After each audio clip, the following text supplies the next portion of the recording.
Hindi pa pala natanggal yung kuha. Yeah. Papel. Kuha na din natin yung loob.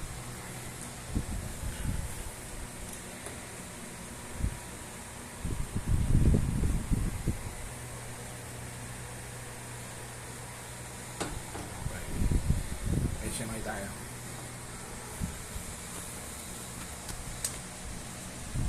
Nasa manual ka na. Sige, manual. Manual. Dito lang magpipindot manual automatic. Tingnan yung manual muna tayo. Punta dito sa manual control. Ayan, nakaroon siya ng start stop. Pak. Okay. Dito mo pati Y. Pak. Pak. Hindi pwedeng pagsabihin yung dos sa address. Stop. Stop. Pak.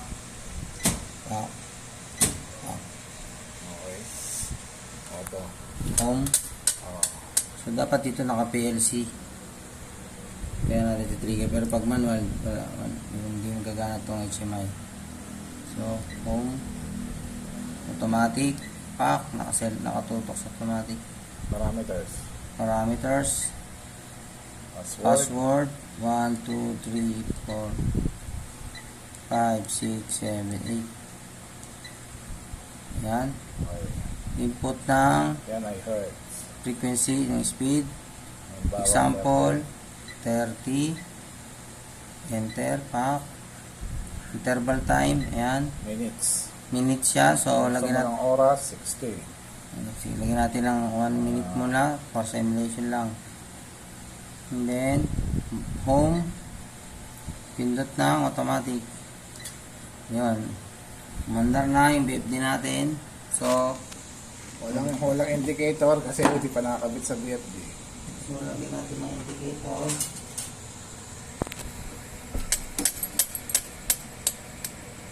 Yan. Gumana yung indicator, sir? Alarm ang naikabit mo. Ay, sorry. So tigil siya pag nag-alarm. Ayan, kikita nyo tigil. Stop. So, Reset. reset. Restart mo ulit. Start ulit. Automatic.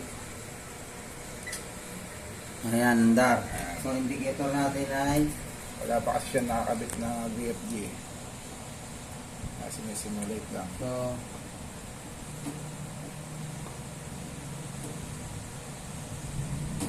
ito siya. Saan ba, sir? Yan, okay na. BFD running. Yan, BFD running. So, So, pag naabot yung kuhan, preset time nilipat. 1 minute.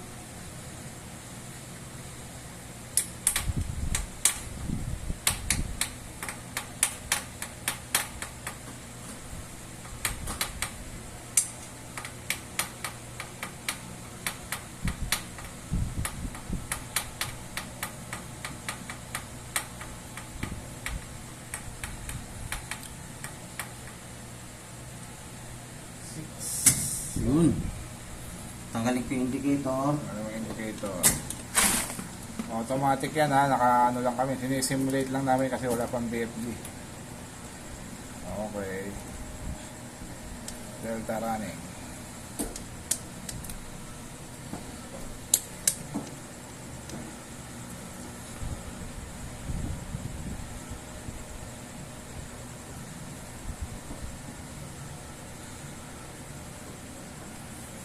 Okay na tayo. Running. Babalik ulit yan, sir, di ba? At 1 minute. Tingnan natin yung mga fault. I-trigger mo isa-isa yung fault na natin. Na-trigger mo ba? Emergency stop.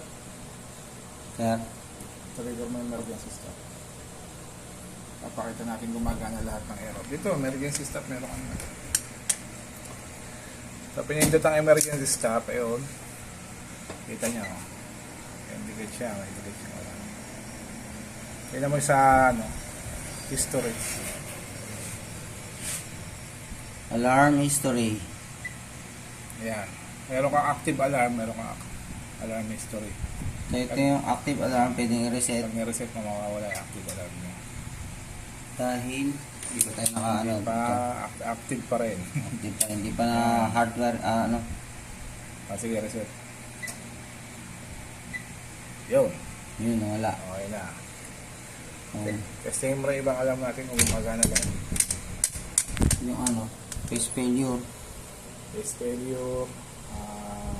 Trip. Panda tayo, sir, no? Oo. Manual. Okay.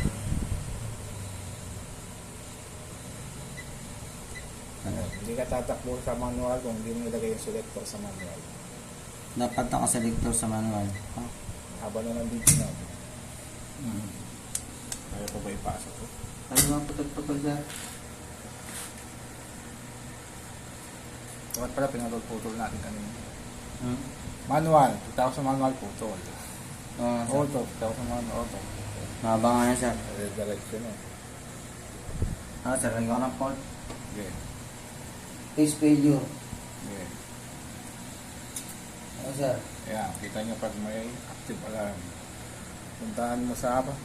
Kita nyo rin dito yan kung anong alarm nyo eh. Ayun, yan, lumalakad na yan, face failure. Pero pwede nyo rin puntahan sa alarm history. Sige nga, punta mo sa alarm history. Ayan nga, sir.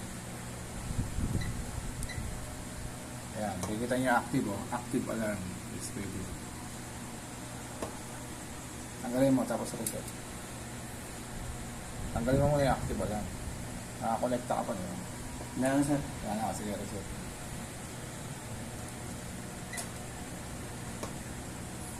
Okay na? Sir, ano mga?